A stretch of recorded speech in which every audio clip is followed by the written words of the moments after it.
জৈশ-ই মোহাম্মদ জঙ্গি হামিম মণ্ডল রাজ্যের মুখ্যমন্ত্রী শুভেন্দু অধিকারীকে হত্যার ছক কষছিল। এই খবরে যখন রাজ্য রাজনীতি তোলপাড়, ঠিক সেই সময় আরেকটি হত্যার তদন্তের নতুন আপডেট। শুভেন্দু অধিকারীর আত্মসহায়ক চন্দ্রনাথ রথ, তাকে হত্যা করা হয়েছিল ভোটের রেজাল্ট বেরোনোর ঠিক দুদিনের মধ্যে। 6ই মে উত্তর 24 পরগনার যশোর রোডের উপর মধ্যমগ্রামের কাছে খুন হন চন্দ্রনাথ রথ। তিনি গাড়িতে করে যাচ্ছিলেন এবং সেই সময় আততায়ীরা বাইকে করে এসে তাকে লক্ষ্য করে গুলি চালায় এবং তারপর তারা সেখান থেকে পালিয়ে যায়। এই ঘটনায় এখনো পর্যন্ত 6 জনকে গ্রেপ্তার করেছে কেন্দ্রীয় তদন্তকারী সংস্থা সিবিআই এবং তার পাশাপাশি আজকে যেটা জানতে পারা যাচ্ছে 2 জনকে গ্রেপ্তার করা হয়েছে আজকে। এই 2 জনের নাম সাগর সোনকার ও সাহেব সোনকার।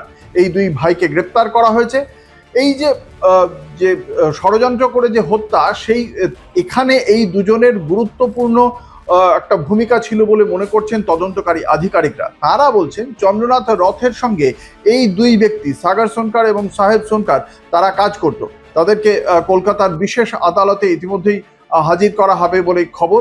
এবং তারা বলছেন যে সাগর সোনকার যে ল্যান্ডলাইন ফোন থেকে তিনি ফোন করতেন, সেই ল্যান্ডলাইন ফোনের মাধ্যমে বিজেপির প্রতিদ্বন্দ্বী রাজনৈতিক দল অর্থাৎ তৎকালীন শাসক দলের সঙ্গেই মনে করা হচ্ছে যে তাদের কোনো নেতার সঙ্গে ফোনে যোগাযোগ রাখতেন এই সাগর সোনকার। আর সেক্ষেত্রে অন্য কোনো বিপক্ষ রাজনৈতিক দলের মধ্যে বাম, তৃণমূল এবং কংগ্রেস 3টি রাজনৈতিক দলই আসে। ফলে সুনির্দিষ্টভাবে কোন রাজনৈতিক দল সেটা কিন্তু উল্লেখ করা হয়নি তদন্তকারীদের পক্ষ থেকে। বলা হয়েছে বিপক্ষ বা প্রতিদ্বন্দ্বী কোনো রাজনৈতিক দলের নেতার সঙ্গে যোগাযোগ রাখতেন এই সাগর সোনকার এবং সেটা একটি ল্যান্ডলাইন ফোনের মাধ্যমে। আর কি বলা হচ্ছে, সেখানে বলা হয়েছে যে এখন এই সাগরের যে কল ডিটেলস, সেই রেকর্ডটা বিশ্লেষণ করা হবে, সিডিআর বিশ্লেষণ করা হবে। সেখানে বিশ্লেষণ করার আরো প্রাথমিকভাবে যে তথ্য পাওয়া যাচ্ছে যে প্রতিদ্বন্দ্বী রাজনৈতিক দলের একটি দলীয় কার্যালয়ে অসংখ্যবার ফোন করা হয়েছে ওই ল্যান্ডলাইন থেকে, এমনটাই জানতে পারা যাচ্ছে। দ্বিতীয় কি, সিবিআই আরও জানতে পেরেছে বিজেপিতে যোগ দেওয়ার আগে 2020 সাল পর্যন্ত সাগর সোনকার সেই দলের একজন বিধায়কের সঙ্গে কাজ করতেন, ওই প্রতিদ্বন্দ্বী দলের বিধায়কের সঙ্গে কাজ করতেন।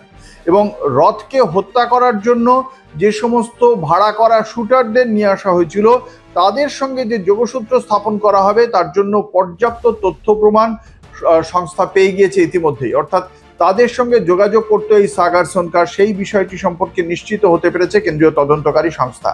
এবং 2025 সালের ডিসেম্বর মাস থেকে এই পরিকল্পনাটা চলছিল, কিন্তু মাঝে মাঝেই সেটা ডেট পিছিয়ে যায় এবং ডেট পিছিয়ে যাওয়ার পর 2026-এর 6 মে অর্থাৎ বিধানসভা নির্বাচনের ফলাফল ঘোষণা হয়েছিল 4 মে, আর 6 মে খুন করা হয়েছিল শুভেন্দু অধিকারীর যিনি আত্মসহায়ক সেই চন্দ্রনাথ রথকে। এবং এক্ষেত্রে যেটা জানতে পারা যাচ্ছে যে এখনো পর্যন্ত সিবিআই মনু সিং, রাজ সিং, গোলু সিং, মায়াঙ্ক রাজ মিশ্রা, ভিকি মৌর্য এবং নবীন কুমার সিং নামে 6 জন অভিযুক্ত শুটারকে গ্রেপ্তার করেছে। এছাড়াও এদের সঙ্গে যারা মধ্যস্থতাকারী ছিল, মিডিয়েটর ছিল, বিনয় রায়, সঞ্জয় রায় এবং বিকাশ মিশ্রা, এদেরকেও গ্রেপ্তার করা হয়েছে। এখনো একজন অভিযুক্ত অন্তত পলাতক রয়েছে বলে এখনো মনে করা হচ্ছে। ইতিমধ্যেই সিবিআই এর একজন স্পেশাল ক্রাইম ইউনিটের একজন ডেপুটি ইন্সপেক্টর জেনারেল নেতৃত্বে 7 সদস্যের একটা টিম এই ঘটনার তদন্ত করছে। এবং এই সাগর সোনকার এবং সাহেব সোনকার এদেরকে আজকে কলকাতার বিশেষ আদালতে পেশ করা হবে। তারপর তাদেরকে হেফাজতে নিয়ে আরো ভালো করে জিজ্ঞাসাবাদ করবেন তদন্তকারী আধিকারিকরা।